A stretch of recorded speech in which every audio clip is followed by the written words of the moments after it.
புதியுகம் நேயர்களுக்கு வணக்கம். இந்த நாள் உங்களுக்கு இனிய நாளாக அமையட்டும். ஒவ்வொரு நாளும் ஆரோக்கியம் சார்ந்த நிறைய சந்தேகங்களையும் கேள்விகளையும் நேர்களாக நீங்க கால் பண்ணி கேட்டு தெரிஞ்சுட்டு இருக்கிற இந்த show doctor on call.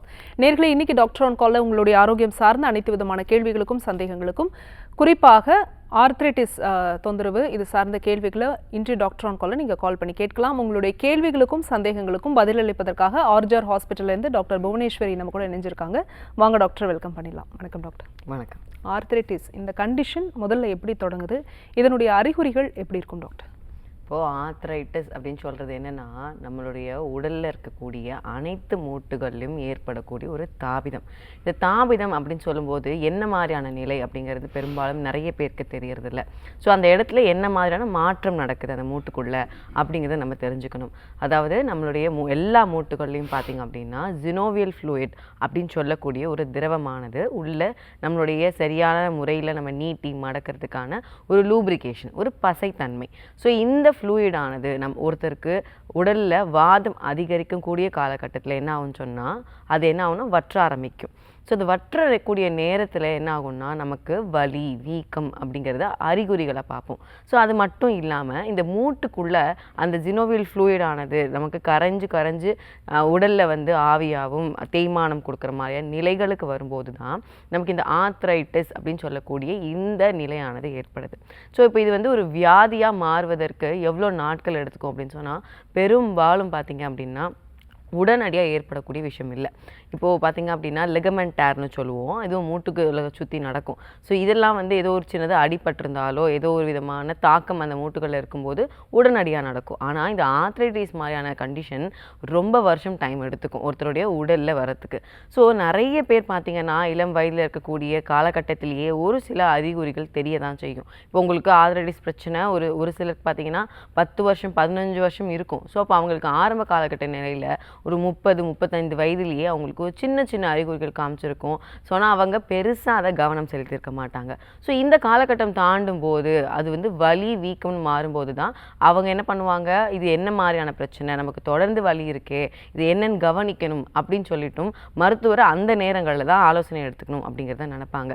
So இந்த நிலையில் என்ன ஆகுதுன்னு சொன்னால் இந்த ஆர்த்ரைட்டிஸ் பிரச்சனை வருடக்கணக்காக ஒருத்தருடைய மூட்டுகளை பாதித்து அந்த சிதைவுகளை ஏற்படுத்தி அங்கே சுத்தமாகவே பார்த்திங்க அப்படின்னா அந்த ஃப்ளூயிடோடைய அந்த திரவமுடைய பசைத்தன்மை சுத்தமாக குறைஞ்சி வரும்போது தான் இந்த பிரச்சனை ஒருத்தருக்கு ஏற்படுது. ஓகே டாக்டர், இப்போ இந்த மூட்டு வலி ரொம்ப நாளாக இருக்குது அப்படின்னா இதனுடைய காம்ப்ளிகேஷன்ஸ் என்னெல்லாம் இருக்குது டாக்டர்?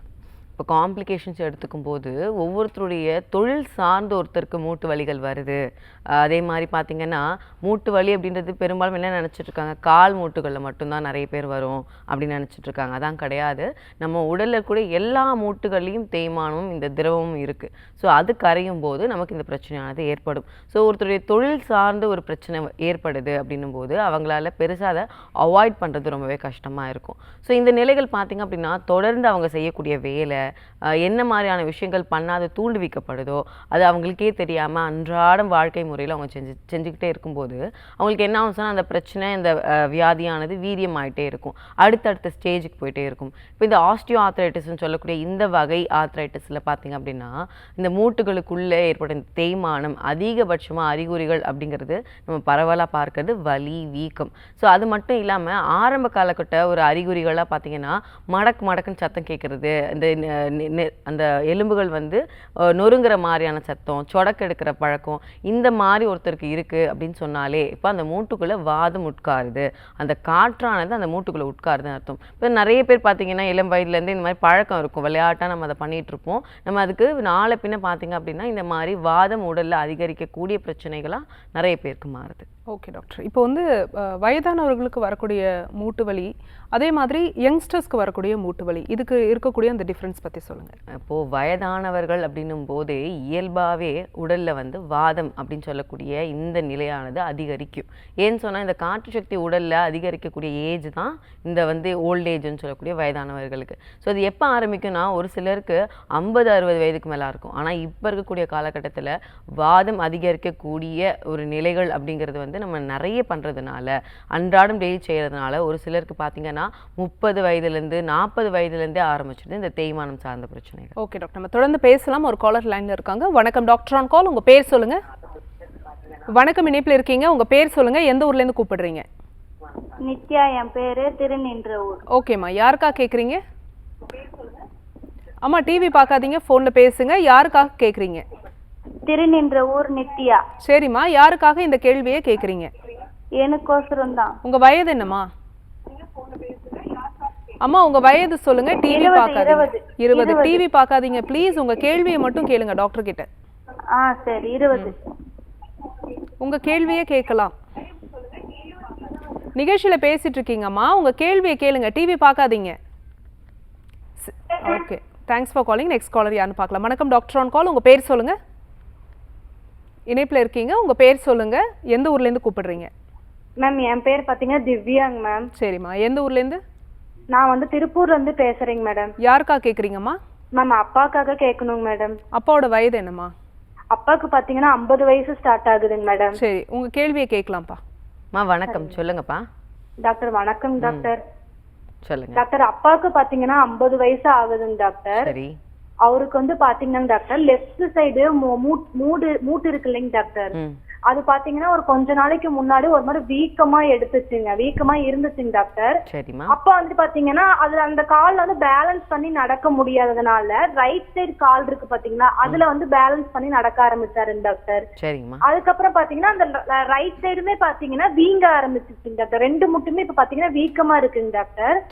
அவருக்கு வந்து நடக்கும் போது பாத்தீங்கன்னா சொடக்கு, நம்ம விரல சொடக்கு எடுப்போம் இல்லைங்க டாக்டர், அந்த மாதிரி சவுண்டு கேட்க ஆரம்பிச்சதுங்க டாக்டர். அப்புறம் அப்பா சொல்ற ரொம்ப வலியாவும் இருக்கு. மோஷன் பாத்ரூம் போறப்ப உட்காந்து போக முடியல. வெஸ்டர்ன் மாதிரி கிடையாதுங்க டாக்டர் எங்க பாத்ரூம், நார்மலுங்கனால அவர்னால உட்கார்ந்து பாத்ரூம் போறதுக்கு ரொம்ப சிரமப்படுறாருங்க டாக்டர். பாக்கலாங்களா டாக்டர் ஹாஸ்பிட்டல்ல? கட்டாயம் பார்க்க முடியும், அதெல்லாம் எந்த பிரச்சனையும் இல்லை. இப்போ எவ்வளவு நாளா இந்த மாதிரி இருக்கு அவருக்கு? சரி, ஓகே. இப்போ பார்த்தீங்க அப்படின்னா மூட்டு வலிகள் பார்த்தீங்கன்னா ஒரு சிலருக்கு இப்போ ஒரு 6 மாத காலகட்டத்துக்குள்ளே வரும். ஒரு சிலருக்கு 10 வருஷம் 15 வருஷம் கூட அந்த மூட்டுகளில் அந்த தேக்கம், அந்த நீர், அந்த விஷ நீர் உற்பத்தி இது எல்லாமே இருக்கும். ஸோ அங்கே ஏற்படக்கூடிய அந்த மாற்றம், அந்த தேய்மானம் ஒருத்தருடைய வாழ்வியல் முறையில் அவங்க செய்யக்கூடிய சின்ன சின்ன விஷயம், நிற்கிறது, நடக்கிறது, நீங்கள் சொன்ன மாதிரி இந்தியன் டாய்லெட் யூஸ் பண்ண முடியல, கீழே உட்கார்ந்து எந்திரிக்க முடியல, யாருடையாவது துணையானது நமக்கு கட்டாயம் தேவைப்படுது. இந்த மாதிரியான நிலைகள் பார்த்தீங்க அப்படின்னா அந்த மூட்டுகள் அளவு கடந்து இப்போ அவங்க டெய்லி செய்யக்கூடிய வேலைகளே பாதிக்கிற அளவுக்கு சிதைவுகள் உள்ளே ஏற்பட்டிருக்கு அப்படிங்கிறது தான் அர்த்தம். ஸோ இது வந்து கிரேட் 1 கிரேட் 2ன்னு சொல்லும்போது இப்போ நீங்கள் சொல்லக்கூடிய இந்த அளவு கிரேட் 2 தான் இருக்குது. ஸோ இதெல்லாம் இப்போ பிரச்சனையே இல்லை, சரிங்களா? இப்போ இது வாதம் அப்படிங்கிறது தான் இங்கே அதிகமாக உடம்புல இருக்குது. ஸோ இந்த தேய்மானத்தை அது கொடுத்துக்கிட்டு இருக்கு. ஸோ இந்த வாதத்தை வெளியேற்றுவதற்கான சிகிச்சை முறைகள் நம்மளுடைய ஆர்ஜிஆர் மருத்துவமனையில் பார்த்தீங்கன்னா ஏராளமாக இருக்குது. ஸோ ஒவ்வொருத்தருடைய உடல் வாகு பொறுத்து நம்ம கொடுக்கக்கூடிய சிகிச்சை முறைகளும் மூலிகை மருந்துகளும் மாறுபடும். ஸோ பார்த்தீங்க அப்படின்னா இந்த மாதிரி முடக்குவாதமாக இருக்கட்டும், கீழ்வாத நோய்களாக இருக்கட்டும், இந்த தேய்மானம்னால இருக்கக்கூடிய வீக்கம், இது எல்லாத்தையுமே நம்ம சரி பண்ணி கொண்டு வந்துட முடியும். பெரும்பாலும் நான் என்னன்னா ஒரு 20 வருஷம் 30 வருஷம் வச்சுருப்பாங்க. இப்போ இது ஆப்ரேஷன் தான் பண்ணக்கூடிய நிலைகளில் இருக்கக்கூடிய இந்த கீழ்வாத நோய் பிரச்சனையே நம்ம ஆர்ஜிஆர் மருத்துவமனையில் வெளிப்புற சிகிச்சைகள் மூலியமாகவும் மூலிகை மருந்துகள் மூலியமாகவும் சரி பண்ணி கொண்டு வந்திருக்கும். ஸோ இப்போ இது 20 வருஷம் 30 வருஷம் அப்படிங்கிறது பார்த்தீங்கன்னா அந்த மூட்டுகளை ரொம்ப அளவு கடந்து சிதைய வச்சுருக்கும். ஸோ இந்த நிலைகளிலே நம்மளால் மாற்றம் கொடுக்க முடியுது. அப்படிங்கும்போது இப்போ அப்பாவுக்கு இருக்கக்கூடிய பிரச்சனை கிரேட் 2ல் தான் இருக்குது, சரிங்களா? ஸோ இதற்கு ஆப்ரேஷன்லாம் பண்ணணும்னு அவசியம் இல்லை. ஸோ ஒரு மூட்டுக்கு வந்தது இன்னொரு மூட்டுக்கு பெரும்பாலும் நிறைய பேர் சொல்கிறது தான், அது வந்து என்ன ஆகும், வலியானது ஒரு மூட்டை நம்ம கம்மியாக உபயோகப்படுத்துவோம், ஸோ இந்த மூட்டுகளை அதிகமாக உபயோகப்படுத்துவோம். ஸோ இந்த நிலைகள் எல்லாம் வருவது ரொம்பவே சாதாரணம் இந்த மாதிரி ஆஸ்டியோஆர்த்ரைட்டிஸ் மாதிரியான பிரச்சனைகளில். ஸோ பயப்படவே வேண்டாம், சரிங்களா? இந்த தேய்மானத்தை நம்ம ஆர்ஜிஆர் மருத்துவமனையில் கொடுக்கக்கூடிய மூலிகை மருந்துகள் மூலியமாகவும் மூலிகை சிகிச்சை மூலியமாகவும் கட்டாயம் சரி பண்ணி கொண்டு வந்துட முடியும். Thanks for calling. Next collar யாருன்னு பார்க்கலாம். வணக்கம் டாக்டர் ஆன் கால். உங்கள் பேர் சொல்லுங்க. இணைப்பில் இருக்கீங்க. உங்கள் பேர் எந்த ஊர்லேருந்து கூப்பிடுறீங்க? மேம் என் பேர் காவியாங்க. ஓகே, விழுப்புரத்துல இருந்து பேசுறோங்க மேம். சரிம்மா, யாருக்கா கேக்குறீங்க? மேம் எனக்காக தான் மேம் கேக்குறேன். உங்க வயது சொல்லிட்டு பேசுறேங்க மேம். என்னம்மா? மேம் என் வயசு 33ங்க மேம். சொரியாசிஸ்க்காக கேட்கணுங்க மேம். சரிம்மா, தொடர்ந்து பேசுங்க டாக்டர் கிட்ட. அம்மா வணக்கம், சொல்லுங்க, எவ்வளவு நாளா இருக்கு அந்த பிரச்சனை? மேம் இது ஒரு 3 மாசமா இருக்குங்க மேம். சரி. ஸ்டார்டிங்ல வந்து தலையில ஆரம்பிச்சதுங்க மேம். ரொம்ப பிக்கிட்டே இருந்துச்சுங்க மேம். புண்ணா இருந்தது. சரிப்பா. அதுக்கப்புறமேட்டு கை கால் எல்லாம் வர ஆரம்பிச்சிருக்குங்க மேம். சரிங்கம்மா. இப்போ கை காலில் வரதுல தோல் உரியறது பிரச்சனை இருக்குங்களா? ஆமாங்க மேம். இல்ல அரிப்பு அதிகமா இருக்கா? அரிப்பு அதிகமா இருக்குங்க மேம். சரி, ஓகே. மற்றபடி வேற ஏதாவது தொந்தரவுகள் ஏதாவது இருக்குங்களாமா? வேற எந்த இல்லைங்க மேம். அரிக்குதுங்க மேம். வெயில போனாலுமே ரொம்ப இதாகுதுங்க மேம். வேர்வை பட்டு பட்டு அது ரொம்ப எரிச்சலா இருக்குங்க மேம். சரி, எரிச்சலும் இருக்கு. சரிங்கப்பா, நீங்க நிகழ்ச்சியை தொடர்ந்து பாருங்க. இது கட்டாயம் சரி பண்ணி கொண்டு வந்துடலாம். சரிங்களா? இப்போ இந்த மாதிரி தோல் வியாதிகள்ல முக்கியமா இந்த சோரியாசிஸ் மாதிரியான பிரச்சனைகள் நம்ம உடல்ல ஏற்படக்கூடிய எதிர்ப்பாற்றல் செயல் அதிகமா இருக்கிறதுனால ஏற்படுறது. ஸோ இந்த நிலைகளை நம்ம உடலால கட்டாயம் பார்த்தீங்க அப்படின்னா எதிர்ப்பு சக்தியை கரெக்டாக மெயின்டைன் பண்ணி கொண்டு வந்தாலே இந்த பிரச்சனையிலேருந்து முழுமையாக வெளியே வந்துட முடியும். நிறைய பேர் பார்த்தீங்க அப்படின்னா இந்த பிரச்சனையை ஒரு 6 மாதம் 1 வருஷம் போகிறத விட 10 வருஷம் 15 வருஷம் சொல்லிட்டு உடலில் அவங்களுக்கு என்ன முறையான சிகிச்சை எடுக்கணுன்றது தெரியாமல் வெறும் அறிகுறிகளுக்கான மருந்துகள் மட்டுமே எடுத்துக்கிட்டு இருப்பாங்க. ஸோ இந்த நிலைகளில் என்ன ஆகுதுன்றது அவங்களுக்கு புரிதல் இருக்காது. ஸோ உடலில் தேங்கக்கூடிய கழிவுகள் தான் நம்மளுடைய உறுப்புகள், நம்மளுடைய ராஜ உறுப்புகள், அதாவது கல்லீரல், ரத்தம், அதே மாதிரி மண்ணீரலில் தேங்கக்கூடிய இந்த கழிவுகள் தான் நமக்கு ஒரு காலகட்டத்துக்கு அப்புறம் தோலில் வியாதிகளாக, தோலில் ஒரு அறிகுறிகளாக, நம்ம செதிலாக கொட்டுறது, பொடியாக மாதிரி ரவை மாதிரி கொட்டுறது, இந்த நிலைகள் ஆரம்பிக்கும். முக்கியமாக இந்த சோரியாசிஸ் பிரச்சனையில் பார்த்தீங்கன்னா தலையிலேருந்து தான் பெரும்பாலும் ஒரு 70% பேருக்கு தலைப்பகுதியிலேருந்து ஆரம்பித்து கழுத்து, தோள்பட்டை, கைகளில், கால்களில் சொல்லிட்டு நிறைய இடங்களில் பரவுது. ஸோ இந்த நிலைகளில் இருந்து முற்றிலுமாகவே நம்ம குணமாகணும்னு சொன்னால் இந்த பிரச்சனையினுடைய அடிப்படை என்ன, இதனுடைய ரூட் காஸ்ன்னு சொல்லுவோம். ஸோ இந்த நிலைகளுக்கு தான் நம்ம ட்ரீட்மெண்ட், சிகிச்சை முறை அப்படிங்கிறத எடுத்துக்கணும். நம்மளுடைய ஆர்ஜியா மருத்துவமனையில் பார்த்தீங்க அப்படின்னா 20-25 வருஷம் இருக்கக்கூடிய சோரியாசிஸ் பிரச்சனை, உடல் முழுவதும் பரவி இருக்கக்கூடிய பிரச்சனைகளில் இருந்தே நம்மளால் தீர்வானது கொடுக்க முடியும். அதே மாதிரி இப்போ நம்ம கிட்ட மருந்துகள் எடுக்க ஆரம்பித்த ஒரு 10 நாட்கள்லேயே பார்த்தீங்கன்னா சோரியாசிஸ் மாதிரியான பிரச்சனைகளில் இருக்கக்கூடிய முக்கியமானது அரிப்பு, செதிலாக கொட்டுது. நம்ம மருந்துகளை எடுத்த ஒரு 10 நாளே பார்த்தீங்கன்னா இந்த அரிப்பானது கட்டாயம் குறைஞ்சு வந்துடும். ஸோ மருத்துவர் சொல்லக்கூடிய சின்ன சின்ன வாழ்வியல் முறைகள் மட்டும் கரெக்ஷன் பண்ணிக்கிட்டாலே என்ன ஆகும்னு சொன்னால் நமக்கு படிப்படியான முன்னேற்றங்கள் அடுத்து வரக்கூடிய ஒரு மாதத்திலேயே நல்ல முன்னேற்றமானது தெரிய வரும். ஸோ நம்ம மருந்துகளை எடுத்து குணமானவங்க பார்த்தீங்க அப்படின்னா ரொம்ப பல லட்சம் பேர் இருக்காங்க. ஸோ இப்போ இவங்க இன்னி வரைக்கும் திரும்பவும் எந்த விதமான மருந்துகள் இல்லாமல் நம்ம சொல்லிக் கொடுக்கக்கூடிய வாழ்வியல் முறை மட்டும் கடைபிடிச்சிக்கிட்டே 10 வருஷம் 15 வருஷம் ஆகியும் ஆரோக்கியமாக இருக்காங்க. காரணம் என்னன்னு சொன்னால் நான் சொன்ன மாதிரி ரூட் காஸ்க்கான ஒரு வியாதியினுடைய மூல பிரச்சனை என்ன, எதை மாதிரியான விஷயங்கள் அதை தூண்டி வைக்குது, இதற்கான சிகிச்சை முறைகள் எடுத்தாலே வாழ்நாள் முழுவதும் மருந்துகள் எடுக்கணும், வாழ்நாள் முழுவதும் நமக்கு இந்த தொந்தரவுகள் இருக்கும் அப்படிங்கக்கூடிய நிலைகள் எல்லாமே கட்டாயம் மாறிடும். காலர் லைன்ல இருக்காங்க, யாருன்னு பார்க்கலாம். வணக்கம் டாக்டர் ஆன் கால், உங்க பேர் சொல்லுங்க. ஹலோ, வணக்கம்மா, உங்க பேரு எந்த ஊர்ல இருந்து? என்னோட பேர் கனகா மேம். ஓகே, என்னோட வயசு 29. நான் கும்பகோணம்ல இருந்து பேசுறேன். உங்க வயது என்னம்மா? 29. ஓகே, உங்க கேள்வியை கேட்கலாமா? அம்மா வணக்கம், சொல்லுங்கப்பா. மேம், டாக்டர் மேம், எனக்கு ஸ்கின் ப்ராப்ளமா இருக்கு. சரிங்கப்பா, என்ன மாதிரி தொந்தரவுகள் இருக்குமா? ஃபர்ஸ்ட் ஒரு பிம்பிள் மாதிரி வந்துச்சு. சரிம்மா, எந்த இடத்துல? எங்க கால் தொடைக்கிட்ட வந்துச்சு. சரிங்கப்பா, சொல்லுங்க. அது பெருசா பேச்சஸ் மாதிரி ஆயிடுச்சு அப்படியே. சரி, இப்போ அந்த இடத்துலயே பேச்சஸ் மாதிரி இருக்குங்களா? அதுக்கப்புறம் அந்த சுத்திரும் தொட சைடு ஃபுல்லும் வந்துடுச்சு. சரிம்மா. நான் இங்கிலீஷ் மெடிசன் எடுத்துட்டு இருந்தேன் மேம். சரிம்மா. எடுத்துக்குள்ள நல்லா இருக்கு. அது ஸ்டாப் பண்ணிட்டு அகைன் அப்படியே ஸ்டார்ட் ஆகுது. சரிங்கம்மா, இப்போ அந்த இடங்கள்ல மட்டும்தான் இருக்கா, இல்லைன்னா நமக்கு தொடையினுடைய உள்பகுதி எல்லாம் பரவுதா? பரவுது செஸ்ட் கிட்ட. சரி, இப்போ உங்களுக்கு இருக்கிறத தவிர வீட்ல வேற யாருக்காவது பரவுதா? இல்ல, வீட்ல இது பரவல. இப்பதான் யாருக்கும் இல்ல டாக்டர். சரி, இப்போ உங்களுக்கு எவ்வளவு நாள் ஆச்சு இந்த மாதிரி வந்து? ஒரு 6 months ஆகுது டாக்டர். 6 months ஆகுது. சரி, ஓகே. இப்போ அந்த இடங்கள் வந்து பரவும் போது உட்காரக்கூடிய இடங்கள்ல அந்த இடங்கள்ல எல்லாம் பரவுதா? ஆமா டாக்டர். வேற மேல் பகுதி, கழுத்து, முதுகு, கைகள்ல அங்கெல்லாம் எதுவும் இல்லை இல்லையா? அங்கெல்லாம் இல்ல, தொடையினா செஸ்ட் கிட்ட இருக்கு. இன்னும் வெளிய வரல. சரி, ஓகே. இப்போ இந்த பிரச்சனைக்கு என்ன பண்ணணும் அப்படிங்கிறத சொல்றேன், நீங்க நிகழ்ச்சியை தொடர்ந்து பாருங்க. இப்போ நீங்க சொல்லக்கூடிய இந்த தோல்வியாதி பார்க்கறதுக்கு கொஞ்சம் நீங்க சொல்லக்கூடிய அறிகுறிகள் வச்சு பார்த்தா இது ஃபங்கஸ் மாதிரி இருக்கு. சரிங்களா? ஸோ அப்படி இருக்கும்போது ஃபங்கல் மாதிரியான தொந்தரவுகள் வந்து ஒருத்தர்லேருந்து இன்னொருத்தருக்கு பரவலாம். ஸோ அதனால தான் நான் கேட்டிருந்தேன். ஸோ இப்போ முதல்ல நீங்கள் என்ன பண்ணணும் அப்படின்னு சொன்னால் உங்களுடைய ஆடைகள் வந்து பார்த்தீங்கன்னா கொஞ்சம் நல்லா சுத்தமாக வச்சுக்கணும். ஸோ நல்லா ப்ராப்பராக ஹாட் வாட்டரில் இல்லை வார்ம் வாட்டரில் கொஞ்சம் கல்லுப்பு போட்டு நீங்கள் அதுக்கப்புறம் என்ன டிட்டர்ஜென்ட் யூஸ் பண்ணுறீங்களோ யூஸ் பண்ணி நல்லா காய வைக்கணும் அப்படிங்கிறது ரொம்ப அவசியம். ஏன்னா நிறைய பேர் வந்து கொஞ்சம் ஈரப்பதமாக கூட நிறைய பேர் யூஸ் பண்ணிவிடுவோம் ஒரு அவசரத்தில். ஸோ அந்த மாதிரிலாம் எதுவும் பண்ணக்கூடாது. ஸோ கட்டாயம் நல்லா உலர்த்தி வெயிலில் நல்லா காய வச்சு அதுக்கப்புறம் தான் உங்களுடைய எல்லா ஆடைகளும் யூஸ் பண்ணுங்கள். அதே மாதிரி இந்த பிரச்சனைகளில் அரிப்பும் அதே மாதிரி ஒரு சிலருக்கு எரிச்சல் இருக்கும். ஸோ அளவு கடந்து நம்ம பரவி அந்த இடங்கள்ல இருக்கும்போது வேர்வை தங்கக்கூடிய இடங்களில் இந்த இடம் வேகமாக பரவும். ஸோ இந்த பிரச்சனை. ஸோ அதனால் நீங்கள் என்ன பண்ணுங்கள், வேர்வை இருக்கா அப்படிங்கிறத கொஞ்சம் கவனித்து பாருங்கள். ஸோ நீங்கள் அதேமாதிரி குளிக்கும் போது சோப் யூஸ் பண்ணுறதை விட வெறும் பிளெயின் பச்சைப்பயிறு மாவு, அப்புறம் பார்த்தீங்கன்னா பச்சைப்பயிறு மாவோடு நீங்கள் சேர்க்கலாம் அப்படின்னு சொன்னால் என்ன பண்ணலாம் அப்படின்னா கஸ்தூரி மஞ்சள் கொஞ்சம் ஒரு 20% சேர்த்துக்கோங்க. பூலான் கிழங்குன்னு சொல்லுவோம். ஸோ இதையும் நீங்கள் என்ன பண்ணலாம், ஒரு 50 கிராம் அந்த மாதிரி வாங்கி கலந்துக்கலாம். ஸோ இப்போ இந்த பச்சைப்பயிறு மாவு நல்லா ஜலிச்சு பிளெயினாகவும் இந்த கஸ்தூரி மஞ்சளும் இந்த பூலான் கிழங்கு இதை மட்டும் சேர்த்து நீங்கள் உபயோகப்படுத்துங்க. ஸோ எரிச்சல் இருக்குது அப்படின்னு சொன்னால், இது நான் சொன்னது அரிப்பும் இருக்காது, நல்லா வாஷ் ஆகிடும்.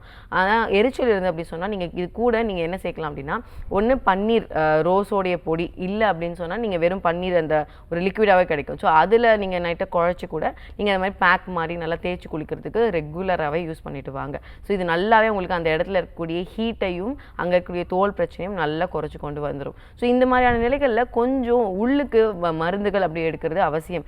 ஏன்னு சொன்னால் ஒரு ஃபங்கஸ் அப்படிங்கிறது வருது அப்படின்னா நம்ம உடலில் அந்தளவுக்கு பித்தத்தினுடைய அளவுகள் ஜாஸ்தி ஆகுது.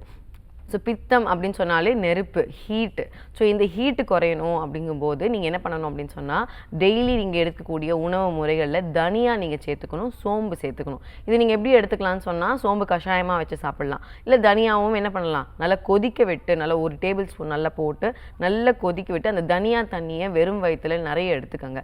ஒரு நாளைக்கு ஒரு 200 ml தண்ணி சொல்லிட்டு ஒரு 3 வேளை எடுக்கலாம். அதே மாதிரி இன்னொரு நாள் நீங்கள் என்ன பண்ணலாம், சோம்பு உள்ளுக்கு எடுத்துக்கலாம். ஸோ ஹீட்டு உடம்புலேருந்து நல்லா வெளியே வந்துருச்சு அப்படின்னு சொன்னாலே இந்த ஃபங்கஸ் மாதிரியான பிரச்சனைகள் நல்லா குறைஞ்சு வந்துடும். ஸோ நம்மளுடைய ஆர்ஜிஆர் மருத்துவமனையில் பார்த்தீங்கன்னா இந்த மாதிரி நீண்ட நாட்களாக மாத கணக்கில் நம்மளை தொந்தரவு பண்ணக்கூடிய ஃபங்கஸ் மாதிரியான பூஞ்சை சொல்லுவோம். ஸோ இந்த மாதிரியான தோல் வியாதிகளை நம்ம நிரந்தரமாக ரொம்ப ஈஸியாக, அதாவது நம்ம மருந்துகளை எடுக்கக்கூடிய ஒரு 10 நாட்களில் தீர்வானது கொடுக்க முடியும். ஏன்னா இந்த பிரச்சனைகளுக்கு சில முக்கியமான ரத்தத்தை சுத்தம் பண்ணக்கூடிய மருந்துகள்லாம் நம்ம ஆர்ஜிஆர் மருத்துவமனையில் கொடுக்குறோம். அது மட்டும் இல்லாமல் எல்லா வயதினரும் எடுத்துக்கலாம். இப்போ நீங்கள் சின்ன பிள்ளையாக இருக்குமே எடுக்கலாமா அப்படின்னு கூடிய ஒரு யோசனையோ ஒரு சந்தேகம் நிறைய பேருக்கு இருக்கும். ஸோ இந்த மாதிரி நிலைகளில் தாராளமாக நம்மளுடைய ஆர்ஜிஆர் மருத்துவமனையில் கொடுக்கக்கூடிய மூலிகை மருந்துகளும் மூலிகை சிகிச்சைகளும் நம்ம சேர்த்து எடுக்கலாம். ஸோ வயிறை ஒரு வாட்டி நீங்கள் சுத்தம் பண்ணிக்கிறதும் நல்லது. ஏன்னா நமக்கு தேவையானது என்ன அப்படின்னு சொன்னால் நிரந்தர தீர்வு தான். ஸோ அப்படி இருக்கும்போது நிரந்தர தீர்வுன்னும் போது நம்ம ரூட் காஸ்க்கான அந்த பித்தம் வெளியேறுவதற்கும், அந்த கழிவுகள் ஏதாவது தோலில் இருக்குது அப்படின்னா அதை வெளியேற்றுவதற்கான வெளிப்புற சிகிச்சைகளும் நம்ம ஆர்ஜிஆர் மருத்துவமனையில் கொடுத்துட்ருக்கோம். ஸோ கட்டாயம் உங்கள் அருகாமையில் இருக்கக்கூடிய நம்மளுடைய பிரான்ச்சுக்கு நேரில் வந்து பார்த்துட்டு மருத்துவ ஆலோசனை எடுத்துக்கோங்க. Thanks for calling. Next caller யான்னு பார்க்கலாம். வணக்கம் டாக்டர் ஆன் கால், உங்க பேர் சொல்லுங்க. ஹலோ வணக்கம் டாக்டர், என்னோட நேம் ஆனி, மார்த்தாண்டத்துலேருந்து பேசுகிறேன். ஓகே, யாருக்கா கேட்குறீங்கம்மா? எனக்கு தான். உங்க வயது சொல்லிட்டு கேள்வி கேட்கலாம். என்னோட ஏஜ் 23. சொல்லுங்கம்மா. 1 இயரா ஒரு டிஸ்சார்ஜ் ப்ராப்ளம் இருக்கு டாக்டர். ரொம்ப அடி வயிறு வலி, பேக் பெயின், உடம்பு எப்பவுமே டயர்டாவே இருக்கும், எரிச்சலா இருக்கும், பாடி ரொம்ப ஹீட் ஆகுது டாக்டர். ட்ரீட்மெண்ட் எடுத்தோம் சரியாக இல்லை. சரி சரி. வெள்ளைப்படுறது நமக்கு ஏதாவது கொஞ்சம் துர்நாற்றம் அந்த மாதிரி ஏதாவது இருக்குங்களா? ஆமா டாக்டர். சரி. வெள்ளைப்படுறது பார்க்கறதுக்கு பால் மாதிரி இருக்கா இல்லையா, இல்லைன்னா தயிர் மாதிரி இருக்குங்களா? ஃபர்ஸ்ட் பால் போல வரும், அடுத்து லாஸ்ட் பிளட் கலர்ல வரும். பிளட் கலர்லயே வருதா இப்போல்லாம்? ஆமா டாக்டர். சரி ஓகே, இது கொஞ்சம் கவனிக்கணும் சரிங்களா. இதுக்காக மருத்துவர் ஏதாவது பார்த்தீங்களா நீங்க? ஆமா டாக்டர், 1 இயரா ட்ரீட்மெண்ட் எடுத்தேன், இருந்தா சரி ஆகல, திரும்ப வருது இல்லையா? சரி ஓகே. அதே மாதிரி நம்ம யூரின் போற இடத்துல ரொம்ப நமைச்சல் அந்த மாதிரி ஏதாவது இருக்குங்களா? எரிச்சல் இருக்கு. சரி ஓகே, பயப்பட வேண்டாம் சரிங்களா. இதை நம்ம சரி ஈஸியாக சரி பண்ணி கொண்டு வந்துடலாம். நீங்கள் நிகழ்ச்சியை தொடர்ந்து பாருங்கள்.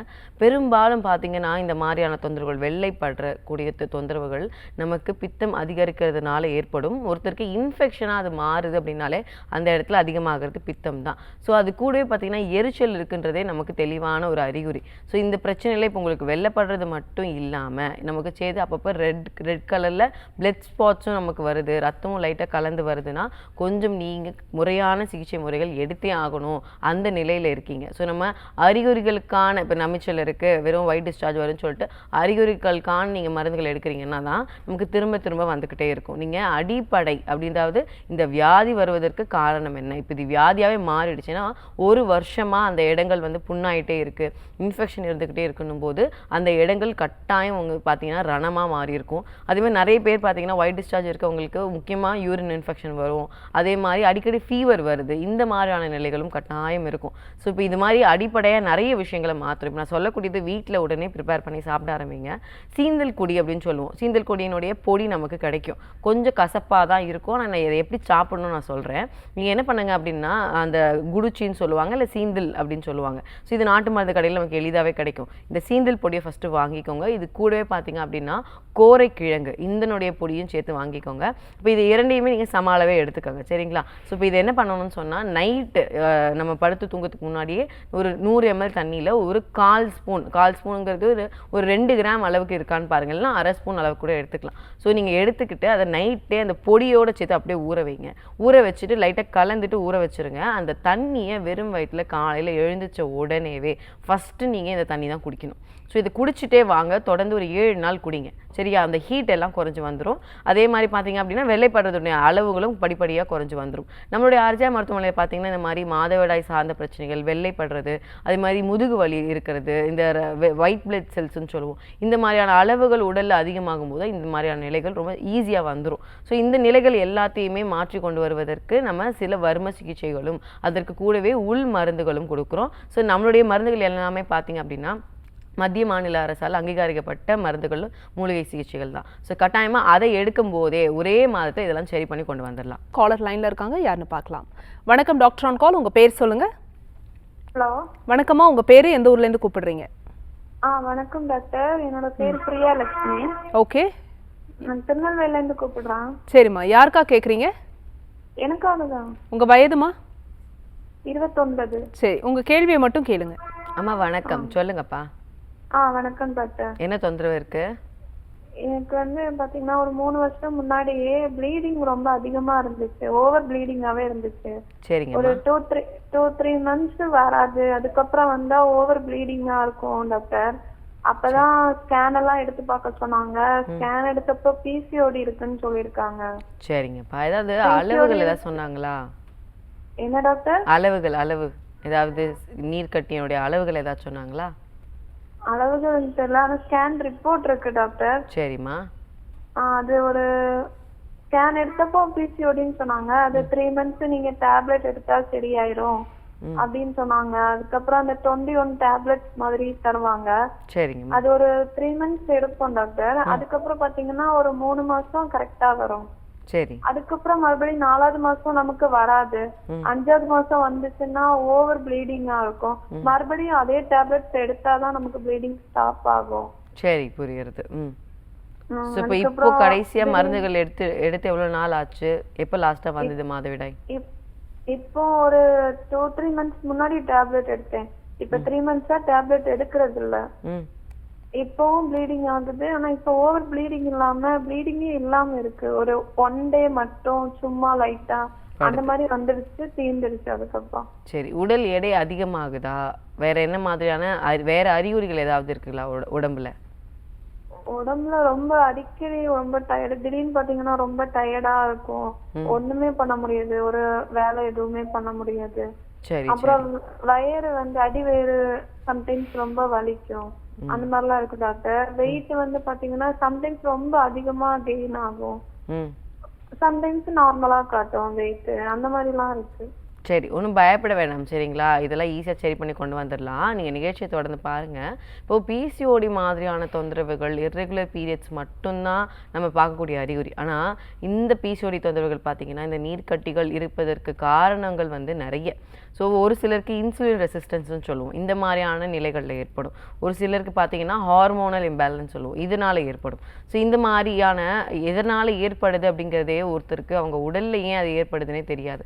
ஸோ அதனால் அறிகுறிகள் பார்த்தீங்க அப்படின்னா வெறும் இர்ரெகுலர் பீரியட்ஸ் மட்டும் இல்லாமல் வெயிட் அதிகமாகிறது, ஃபேஸில் பார்த்தீங்க அப்படின்னா ஏதாவது ஒரு டார்க்காக படிகிறது, அதே மாதிரி பிம்பிள்ஸ் நிறைய வர்றது, கழுத்து பகுதிகளில் கருப்பாக படிகிறது, இந்த அக்குள் பகுதிகளில் இந்த மறைந்த பாகங்களில் பார்த்தீங்கன்னா கொஞ்சம் டார்க் ஆகிறது. இந்த மாதிரி ஹார்மோனல் இம்பேலன்ஸ்னால நிறைய விதமான அறிகுறிகள் பெண்களுக்கு நிறையவே பார்த்துட்ருக்கோம். ஸோ அது மட்டும் இல்லாமல் உடலில் மட்டும்தான் இந்த மாதிரி பிரச்சனைகள் வருமானு கேட்டால் மனதளவிலையும் கட்டாயம் இந்த பிரச்சனைகள் ஒரு தாக்கத்தை ஏற்படுத்தும். இந்த பிசிஓடி இருக்கக்கூடிய பெண்களுக்கு. ஸோ அப்படி இருக்கும்போது இந்த பிரச்சனைகளில் இருந்து இந்த நீர்க்கட்டிகள் கரையணும், அதே மாதிரி ரத்த அணுக்கள் கரெக்டாக இருக்கணும், அதே மாதிரி தொடர்ந்து மாதவிடாய்கள் சரியாகி வரணும் அப்படிங்கிறது வந்து நம்மளுடைய மூலிகை மருத்துவத்தில் தாராளமாக இதை சரி பண்ணி கொண்டு வந்துட முடியும். அதே மாதிரி இந்த மருந்துகள் பார்த்திங்க அப்படின்னா எல்லாமே சேஃபானது.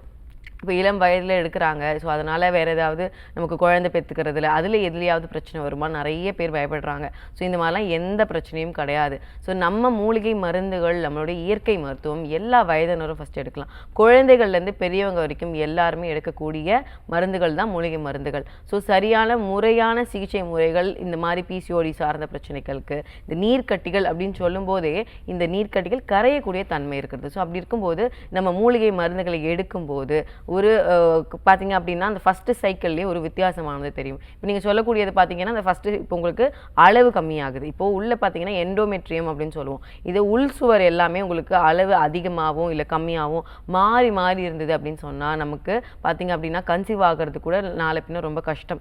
ஸோ இந்த மாதிரியான நிலைகள் வந்து நமக்கு தொந்தரவுகள், காம்ப்ளிகேஷன் சொல்லுவோம். ஃப்யூச்சரில் இந்த மாதிரி பிரச்சனைகள் வருவதற்கு வாய்ப்பு ஜாஸ்தி.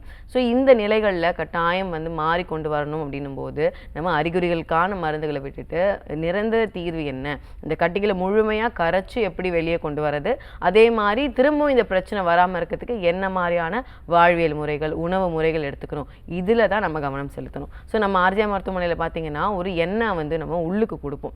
ஸோ இது வந்து உள்ளுக்கு எடுக்க ஆரம்பிக்கக்கூடிய கொஞ்சம் நாட்கள்லேயே பார்த்தீங்க அப்படின்னா அதில் ஃபஸ்ட்டு வர மாதவிடாயிலேயே பார்த்தீங்கன்னா கொஞ்சம் கட்டி கட்டியாக போகும். ஸோ அதற்கு பயப்படவே வேண்டாம். ஏன்னா மாதவிடாய் காலகட்டத்திலேயே தான் இந்த கட்டிகள் கரைஞ்சு நமக்கு ஃபுல்லாகவே எலிமினேட் ஆகி வெளியே வந்துடும். ஸோ வெளியே வந்துருச்சு அப்படின்னு சொன்னால் நீங்கள் ஆல்ரெடி என்ன வச்சுருக்கீங்க, ரிப்போர்ட்ஸ் வச்சுருக்கீங்க. ஸோ நம்ம மருந்துகளை எடுத்து ஒரு 3 months கழித்து நம்ம தாராளமாக இன்னொரு வாட்டி ஸ்கேன் எடுத்து பார்த்தோன்னா அந்த இடத்துல கட்டி அப்படிங்கிறதும் இந்த பைலேட்ரல் ஓவரி, பைலேட்ரல் பாலிசிஸ்டிக் ஓவேரி அப்படின்னு இருக்கக்கூடிய ரிப்போர்ட்டு நில், அங்கே எந்த மாதிரியான ஒரு பிரச்சனையும் இல்லை அப்படிங்கிறது கட்டாயம் ஈஸியாகவே வந்துடும். Thanks for calling. Next collar யாருன்னு பார்க்கலாம். வணக்கம் டாக்டர் ஆன் கால். உங்கள் பேர் சொல்லுங்கள். இணைப்பில் இருக்கீங்க. உங்கள் பேர் எந்த ஊர்லேருந்து கூப்பிடுறீங்க? டாக்டர் ஆன் கால் நிகழ்ச்சியில் இணைந்திருக்கீங்க, தொடர்ந்து பேசலாம். உங்கள் பேர் சொல்லுங்கள். டிவி பார்க்காதீங்க, ஃபோனில் பேசுங்க. நிகழ்ச்சியில் இணைந்திருக்கீங்க, உங்கள் பேர் சொல்லுங்கள். ஓகே ஓகே, தொடர்ந்து பேசலாம். டாக்டர், நம்ம வந்து மூட்டு வலி பற்றி பேசிகிட்டு இருந்தோம். மூட்டு வலி வந்து ஒருத்தருக்கு ஒரு ஏஜுக்கு அப்புறம் வந்து அது கண்டிப்பாக எல்லாருக்குமே வரும்ன்ற மாதிரியான ஒரு பயம் இருக்கும். இது வராமல் தடுக்கிறதுக்கு என்ன மாதிரியான life style and food habit வந்து நம்ம ஃபாலோ பண்ணணும்? இப்போது லைஃப் ஸ்டைல், ஃபுட் ஹேபிட் அப்படிங்கிறது என்ன மாதிரியான விஷயங்கள் தூண்டி வைக்குதுன்னு பார்க்கணும். ஒரு விஷயம், தண்ணி நம்ம நல்லா குடிக்கிறோமா, அதுக்கு அடுத்து பார்த்திங்க அப்படின்னா சரியான முறையான தூக்கம் இருக்கா அப்படிங்கிறத பார்க்கணும். நிறைய பேருக்கு இது தெரியாது. வாதம் அப்படிங்கக்கூடிய இந்த காற்று சக்தி உடலில் அதிகரிப்பதற்கான அடிப்படை காரணம் தூக்கமின்மை. தூக்கம் வந்து பார்த்திங்க அப்படின்னா ஒரு சிலர் சொல்லுவாங்க நான் 8 மணி நேரம் தூங்குறேன்னு சொல்லுவாங்க. ஆனால் அவங்க நைட்டு 1 மணிலேருந்து காலையில் 8 மணி வரைக்கும் தூங்குவாங்க. ஸோ இது 8 மணி நேரம் தூக்குமான்னு கேட்டால் கட்டாயம் இல்லை. ஸோ தூங்கக்கூடிய நேரம் அப்படிங்கிறது நம்ம 10 மணி, 9:30லேருந்து 10க்குள்ளே நம்ம தூங்க ஆரம்பிக்கணும். ஸோ காலையில் அப்படிங்கிறது ஒரு 6, 5:30 இந்த நேரத்தில் விழிக்கணும். ஸோ இப்போ பார்த்தீங்கன்னா உடம்புக்குன்னு சொல்லி ஒரு பயாலஜிக்கல் கிளாக் இருக்குது. ஸோ இந்த கிளாக் படி தான் உடலானது எப்பயுமே இயங்கிட்டு இருக்கும். ஸோ அதை நம்ம மாற்ற முயற்சிக்கும் போது நம்ம பண்ணக்கூடிய பழக்க வழக்கங்கள் வந்து தாக்கத்தை ஏற்படுத்துதுன்னா இந்த வாதம் அந்த இடத்துல அதிகமாகும். நிறைய பேர் சொல்லுவாங்க எனக்கு முடி கொட்டுது, தூக்கமின்மை இருக்குது அப்படிங்கிறது வந்து ஒரு அடிப்படை காரணமாகவே இருக்கும். அதே மாதிரி தான் எந்த இடங்களில் வாதம் வந்து அதிகமாகி உட்காருதோ, இப்போ தலைப்பகுதியில் உட்காருது, மூட்டுக்குள்ளே உட்காருது, ஸோ இந்த இடங்களில் எந்த இடங்களில் உட்காருதோ அங்கே ஒரு தேய்மானம், அங்கே ஒரு உதிர்தல், இந்த மாதிரி வறட்சி ஏற்படுத்துறது கூடிய ஒரு அறிகுறிகளை கட்டாயம் அது காட்டும். காலர் லைனில் இருக்காங்க, யாருன்னு பார்க்கலாம். வணக்கம் டாக்டர் ஆன் கால். உங்கள் பேர் சொல்லுங்கள். இணைப்பில் இருக்கீங்க. உங்கள் பேர் எந்த ஊர்லேருந்து? எங்க பேர் அனுஷியா மேடம். எந்த ஊர்ல இருந்து? ஓகே ஓகேம்மா. யாருக்கா கேக்குறீங்க? என்னதான் உங்க வயதுமா? 32 மேம். சரி, உங்க கேள்வியை மட்டும் கேளுங்க. அம்மா வணக்கம், சொல்லுங்கம்மா. எனக்கு வந்து குழந்தை பிறந்து 6 மாசம் ஆகுது. சரிம்மா. ஆனா இன்னும் பீரியடே வரல. சரிங்கம்மா. இப்போ என்ன ஏஜ் ஆகுது உங்களுக்கு? 32. 32. சரி, இப்போ 6 மாதம் ஆயிருக்கு இல்லையா? சரி, ஓகே. இப்போ ஃபர்ஸ்ட் பாப்பாவா செகண்ட் பாப்பாவா இவங்க? ஃபர்ஸ்ட் பாப்பா பிறந்து 10 வருஷம் கழிச்சு இப்ப செகண்ட் பாப்பா பிறந்துருக்கு. ஓகே. ஃபர்ஸ்ட் டைம் உங்களுக்கு எப்படி இருந்தது? எவ்வளவு நாள்ல வந்ததுங்கம்மா? ஃபர்ஸ்ட் டைம்லயும் 1 வருஷம் கழிச்சு தான் வந்தது. ஆனா பீரியட் சரியா பட மாட்டேங்குது. அதுக்கப்புறத்துல தொந்தரவு இருந்ததா? கொஞ்சம் பீரியட்ஸ் கம்மியா படுற மாதிரி? ஆமா, ஒரு நாள் முதல் நாள் பாப்பேன், அவ்வளவுதான். அதுக்கடுத்து பீரியட் படாது. சரி சரிங்கம்மா, ஒன்றும் பிரச்சனை இல்லை. நான் நிகழ்ச்சியை தொடர்ந்து பாருங்கள். இது என்ன அப்படிங்கிற கொஞ்சம் விவரமாக நான் சொல்கிறேன். இப்போது பெரும்பாலும் தாய்ப்பால் கொடுத்துட்ருக்கக்கூடிய பெண்களுக்கு மாதவிடாய் அவ்வளோ சீக்கிரம் வராது. ஸோ ஒரு சிலருக்கு பார்த்திங்க அப்படின்னா நமக்கு அந்த ஹார்மோன்ஸும் சேர்ந்து சுரக்க ஆரம்பிச்சிருச்சுன்னா நமக்கு மாதவிடாய்கள் வந்துடும். ஆனால் மோஸ்ட்லி பார்த்தீங்கன்னா ஃபீடிங் மதர்ஸு, தாய்ப்பால் கொடுத்துட்ருக்கவங்களுக்கு கொஞ்சம் டிலே ஆகி தான் வரும். ஸோ இதற்கு நம்ம பெருசாக பயப்படணும்னு அவசியம் இல்லை. ஸோ தானாகவே சரியாகி வந்துடும். ஸோ இப்போ நீங்கள் உணவில் கொஞ்சம் கவனிங்க. என்ன எடுத்துக்கிறீங்க, பலமான உணவுகள் எடுத்துக்கிறீங்களா, அதே மாதிரி பார்த்தீங்கன்னா தாய்ப்பால் வருவதற்கான உணவு முறைகளில் இருக்கீங்களா, இதெல்லாம் கொஞ்சம் கவனிங்க. இப்போதைக்கு ஈஸியாக நம்ம வீட்டிலேயே செய்யக்கூடிய ஒரு விஷயம் அப்படின்னு சொன்னால் நீங்கள் என்ன எடுத்துக்கணும், ஹீமோக்ளோபின் அதிகமாக இருக்கக்கூடிய உணவுகள் எடுத்துக்கணும். இந்த ரத்த அணுக்கள் நல்ல உற்பத்தி ஆகக்கூடிய உணவுகள் முக்கியமாக வர்றது மாதுளப்பழம் டெய்லி ஒன்று சாப்பிடுங்க. அதே மாதிரி செவ்வாழை இருக்குது பாருங்களேன், செவ்வாழை பனானா சொல்கிறோம் இல்லையா, இந்த ரெட் பனானா சொல்லக்கூடிய இந்த பழத்தை வாரத்துக்கு 3 தடவை எடுங்க. ஸோ இப்போ இது இரண்டுமே பார்த்தீங்கன்னா நல்ல ரத்த அணுக்களை உற்பத்தி நல்லா பண்ணும். அதே மாதிரி உங்களுக்கு தெம்பாக இருக்கும், சத்து நல்லா இருக்கும். நிறைய பெண்களுக்கு இப்போ நீங்கள் மாதவிடாய் வரலை அப்படின்னு இருக்கக்கூடிய பெண்களுக்கு ஹீமோக்ளோபின் கம்மியாக இருக்கிறதும் ஒரு அடிப்படை காரணம். ஸோ அதனால் அந்த காலகட்டத்தில் கட்டாயம் இதை நீங்கள் பின்பற்றலாம். இன்னொன்று என்ன பண்ணுங்கன்னா, கருவேப்பிலையை நம்ம சில பேருக்கு வாயிலே மென்று சாப்பிட்றது பிடிக்கும், சில பேருக்கு அது பெரிதாக விரும்ப மாட்டாங்க. ஸோ அப்போ நம்ம என்ன பண்ணலாம், வாரத்தில் அது ஒரு 4 முறையாவது என்ன பண்ணலாம், ஒன்று நெல்லிக்காய், கருவேப்பிலை, கொஞ்சம் கொத்தமல்லி, இதை 1-3 இந்த சாறு மாதிரி எடுத்துக்கிட்டு நம்ம உள்ளுக்கு சாப்பிடலாம். ஸோ இப்போ இதுவுமே என்ன பண்ணணும்னு சொன்னால் விட்டமின் சியும் இந்த அயன் சத்து, இந்த 2 சத்தும் நல்ல உடம்புல ஊறிச்சு அப்படின்னாலே நமக்கு மாதவிடாய் சார்ந்த பிரச்சனைகளாக இருந்தாலும், முடி உதிர்தல் பிரச்சனை, அதே மாதிரி பார்த்தீங்கன்னா ரொம்ப டயர்டாக இருக்குது, இந்த மாதிரியான நிலைகள் எல்லாமே சரியாகி வந்துடும். ஸோ இப்போ நான் சொல்லக்கூடிய இந்த 3 விஷயங்களுமே வீட்டில் உடனடியாகவே நீங்கள் பின்பற்றுங்க. எந்த விதமான பக்க விளைவுகள் கிடையாது. ஸோ இதற்கு இப்போதைக்கு மருந்துகள் தேவையில்லை. சரிங்களா? Thanks for calling. Next collar யாருன்னு பார்க்கலாம். வணக்கம் டாக்டர் ஆன் கால். உங்கள் பேர் சொல்லுங்கள். வணக்கம் மேடம். வணக்கம்மா, உங்கள் பேர் எந்த ஊர்லேருந்து? ஆம்பூர்லேருந்து பிரீத்தி பேசுகிறேங்க. ஓகே, யாருக்காக கேட்குறீங்கம்மா? எனக்காக தான், இது ஹஸ்பண்டுக்காக பேசணுங்க. அவருடைய வயது என்னம்மா? 38 ஆகுதுங்க. சரி, உங்கள் கேள்வியே கேட்கலாம்ப்பா. அம்மா வணக்கம், சொல்லுங்க, என்ன தொந்தரவு இருக்கு சாருக்கு? வணக்கம் டாக்டர். 38 வயசு ஆகுது ஹஸ்பண்டுக்கு. சரி. ஆஸ்துமா தொந்தரவு இருக்குங்க அவங்களுக்கு. சரி. 10 வருஷமாவே இருக்கு, ட்ரீட்மெண்ட்டும் போயிட்டு இருக்கு. அடிக்கடி நடக்கிறதுக்கு கஷ்டப்படுவாங்க. இன்ஹேலர், நெபுலைசர் அது மாதிரி ஏதாவது உபயோகப்படுத்துறாங்களா? உபயோகப்படுத்துறாங்க மேம். அது உபயோகப்படுத்தாதான் தூக்கம் வரும் அவங்களுக்கு. புரியுது. சரி. கொரட்டை ரொம்ப அதிகமா இருக்கா, இல்ல மூச்சு திணறல் அதிகமா இருக்கா? மூச்சு வாங்குறது கஷ்டமா தாங்க இருக்கு, இரும்பல் இருக்குங்க அதிகமா. சரி. சளி வெளியே வருதா? சரி, வெளியே வருதுங்க. சரி, ஓகே. மற்றபடி இப்போ தொடர்ந்து மருந்துகள்ல இந்த இன்ஹேலர் இதெல்லாம் யூஸ் பண்ணிட்டே தான் இருக்காங்க ரெகுலராகவே? யூஸ் பண்றாங்க. அப்பவும் குறையிலைங்க, நடக்க கஷ்டப்படுவாங்க, ஸ்டெப்ஸ் ஏறணும்னா கஷ்டப்படுவாங்க. சரி, ஓகே. இப்போ பயப்படுவாங்க அவங்க. சரி, புரியுறது. ஏன்னா இது கொஞ்சம் சீரியஸாகவே எடுத்துக்கணும். சரிங்களா? இதை முறையான சிகிச்சை முறை எடுத்துக்கிற மூலியமாக தான் இது ஃபுல்லாக சரியாகி வரும். சரி, நீங்கள் நிகழ்ச்சியை தொடர்ந்து பாருங்கள். இந்த மாதிரி 10 வருஷம் அப்படின்னு சொல்லக்கூடிய நிலைகள், 15 வருஷம் இந்த மூச்சு திணறல் ஆரம்ப காலகட்டத்தில் ஒரு சின்னதாக சளி பிரச்சனையாக தான் ஆரம்பிச்சது. ஆனால் போக போக தலைபாரம் மட்டும் இல்லாமல் நெஞ்சு பகுதியில் ஒரு இறுக்கம், இந்த சுவாச குழாயிலே இறுக்கம் வந்ததுனால மூச்சு திணறல் தொடர்ந்து இருந்துக்கிட்டு இருக்கு. இந்த மாதிரியான நிலைகள் பார்த்தீங்கன்னா ஆஸ்மா மாதிரியான நோயாளிகளுக்கு பல வருஷமாக பாதிப்பு கொடுத்துட்ருக்கும். ஸோ இன்னும் மருந்துகள் நான் எடுத்துக்கிட்டு தான் இருக்கேன் டாக்டர், ஆனால் எனக்கு பிரச்சனை அதிகமாக தான் இருக்குது அப்படிங்கிறத சொல்லுவாங்க. ஸோ நம்ம இதில் அடிப்படையாக ஒரு விஷயம் என்ன புரிஞ்சுக்கணும்னு சொன்னால், நம்ம அறிகுறிகளுக்கான மருந்துகள் எடுக்கிறோம். ஸோ மூச்சு திணறல் வருதுன்னா அந்த சுவாச குழாயை கொஞ்சம் விரிய வைக்கிறதுக்கான இன்ஹேலர் தான் நம்ம உபயோகப்படுத்துகிறோம். ஸோ அந்த நேரம் அது கொஞ்சம் நல்லா இருக்கும். ஆனால் திரும்பவும் அந்த பிரச்சனை வரும். ஸோ இப்போது ஆரம்ப காலகட்டத்தில் இன்ஹேலர் வாரத்தில் 1 தடவை உபயோகப்படுத்திட்டு இருப்பீங்க. ஸோ போக போக போக தினமும் ஒரு நாளைக்கு 4 தடவை, 5 தடவை, 1 மணி நேரத்துக்கு 1 தடவை இந்த மாதிரி இன்ஹேலரை தொடர்ந்து உபயோகப்படுத்தக்கூடிய நிலையில் இருக்கக்கூடிய நோயாளிகளே நம்ம மூலிகை மருந்துகள் எடுக்க ஆரம்பித்த ஒரே மாதத்தில் பார்த்திங்கன்னா நிரந்தரமாக இன்ஹேலரை விட்டாச்சு. ஸோ இப்போ பார்த்திங்க அப்படின்னா அடிப்படை என்ன, இந்த நுரையீரலையும் சுவாச குழாயிலையும் இருக்கக்கூடிய இறுக்கமும் அந்த சளி உற்பத்தியும் தான். ஸோ இந்த இன்ஃபெக்ஷன் நம்ம குறைச்சி கொண்டு வந்துட்டாலே இந்த பிரச்சனையிலேருந்து நீங்கள் நிரந்தரமாக வெளியே வந்துட முடியும். ஸோ நான் இந்த மாதிரியான நுரையீரல் சார்ந்த பிரச்சனைக்கு, சைனோசைட்டிஸ் பிரச்சனைக்கு பல வருஷமாக 20-25 வருஷமாக நான் இன்ஹேலரு, நெபுலைசர் எடுத்துகிட்டு இருக்கேன். இந்த மாதிரியான கண்டிஷனில் வரக்கூடிய நோயாளிகளுக்கு நம்ம ஆர்ஜிஆர் மருத்துவமனையில் கொடுக்கக்கூடிய மூலிகை மருத்துவம் சிகிச்சை மூலியமாகவே நம்ம இதை கண்டிப்பாக பார்த்தீங்கன்னா சரி பண்ணி கொண்டு வந்திருக்கோம். ஸோ இந்த நிலைகளுக்கு பார்த்திங்க அப்படின்னா காலம் ஃபுல்லாக இன்ஹேலர் யூஸ் பண்ணணும் இந்த மாதிரிலாம் தேவையே இல்லை. நம்ம முறையான சிகிச்சையை மருத்துவர் சொல்கிறாப்புல மருந்துகளை மட்டும் எடுத்துக்கிட்டு நம்ம சின்ன சின்ன மூச்சு பயிற்சிகள் எடுத்து வந்தாலே வாழ்நாள் ஃபுல்லாக மருந்துகள் தேடி நம்ம திரும்ப போகவே தேவையில்லை. மூலிகை மருந்துகளில் அதுவும் நம்ம மருத்துவமனையில் கொடுக்கக்கூடிய மூலிகை சிகிச்சைகளும் நம்ம சேர்த்து கொடுப்போம். ஸோ இதை ரெண்டு நீங்கள் எடுத்துகிட்டு வந்தாலே ஒரு 3லேருந்து 4 மாதங்களுக்குள்ளேயே 15-20 வருஷமாக இருக்கக்கூடிய பிரச்சனை கூட சரியாகி வந்துடும். காலர் லைனில் இருக்காங்க, யாருன்னு பார்க்கலாம். வணக்கம் டாக்டர் ஆன் கால், உங்கள் பேர் சொல்லுங்கள். தீபிகா பேசுறேங்க. எந்த ஊர்லேருந்துமா? கோயம்புத்தூர்ல இருந்து பேசுறேங்க. ஓகே, யாருக்கா கேட்குறீங்க? அம்மா கேக்குறேங்கம்மா. என்ன வயதாகுதுமா அம்மாக்கு? 48 ஆகுதுங்க. ஓகே, தொடர்ந்து உங்கள் கேள்வியே கேட்கலாம்ப்பா. அம்மா வணக்கம், சொல்லுங்கள், என்ன தொந்தரவு இருக்குது அம்மாவுக்கு? அம்மாவுக்கு பாத்தீங்கன்னா இடுப்பு வலி இருக்குதுங்க. அது காலையில எந்திரிச்சதுல இருந்து அவங்களுக்கு இடுப்பு வலி ரொம்பவே இருக்கு. சமையல் எதுவுமே பண்ண முடியல. கொஞ்ச தூரம் நடந்தாலுமே அது இடுப்பு வலினால முடியலன்னு சொல்லி உட்கார்ந்துக்கிறாங்க.